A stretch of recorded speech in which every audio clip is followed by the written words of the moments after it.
મહેસાણા શહેરમાં વર્ષોથી માથાનો દુખાવો બનેલા રખડતા પશુઓ સમસ્યા માટે ગ્રાન્ટની રકમમાંથી ભવિષ્યમાં શહેર આસપાસના યોગ્ય જગ્યા પસંદ કરી 500થી વધુ પશુઓ રહી શકે તેવું અદ્યતન પશુઘર બનાવવાનું આયોજન કરવામાં આવ્યું છે। આ નિર્ણયથી એક તરફ બેસહાર પશુઓને સુરક્ષિત આશ્રયસ્થાન મળશે તો બીજી તરફ શહેરના રહીશોને રખડતા ઢોરોનો ત્રાસ અને અકસ્માતોની ભીતિમાંથી મુક્તિ મળશે।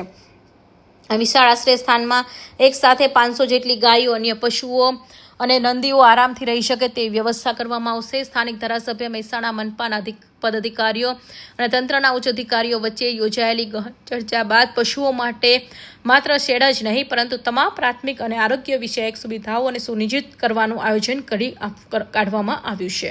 શ્રી દ્વારા રખડતા ઢોર માટે 5 કરોડની ગ્રાન્ટ ફાળવવામાં આવે છે, જેનાથી રખડતા ઢોરો માટે જગ્યાનું ચયન કરીને ત્યાં આગળ પોન્ડ કેટલ પોન્ડ બનાવવામાં આવશે, જેનાથી ડૉક્ટર તેમજ ઘાસચારાની વ્યવસ્થા થઈ શકે, એવા 500 પશુઓ રહી શકે એવી વ્યવસ્થા કરવામાં આવશે, જેનાથી રાહદારીઓને જે રખડતા પશુઓનો પ્રશ્ન છે એનું સોલ્યુશન આવી શકશે।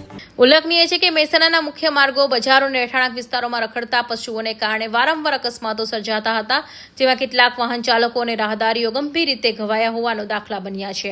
કોર્પોરેશન દ્વારા હાથ ધરનારા પ્રોજેક્ટથી રસ્તાઓ પરનો ટ્રાફિક હળવો થશે અને અકસ્માતનો ભય ઘટશે। આ પ્રોજેક્ટ સાકાર થતાં જ શહેરમાં રખડતા પશુઓ અને આખલાઓને કાયમી નિકાલ શક્ય બનશે, તેમજ શહેરની સ્વચ્છતા અને સ્થાનિક નાગરિકો બંને માટે આ નિર્ણય અત્યંત આવરદાયક બન્યો છે, કારણ કે એક તરફ જીવદયાના અભિગમ સાથે પશુઓને યોગ્ય આહાર અને સારવાર મળશે તો બીજી તરફ નાગરિકોને રોડ સલામતી સુનિશ્ચિત થશે। કૌશિક પટેલનો report, Hind TV news, Surat.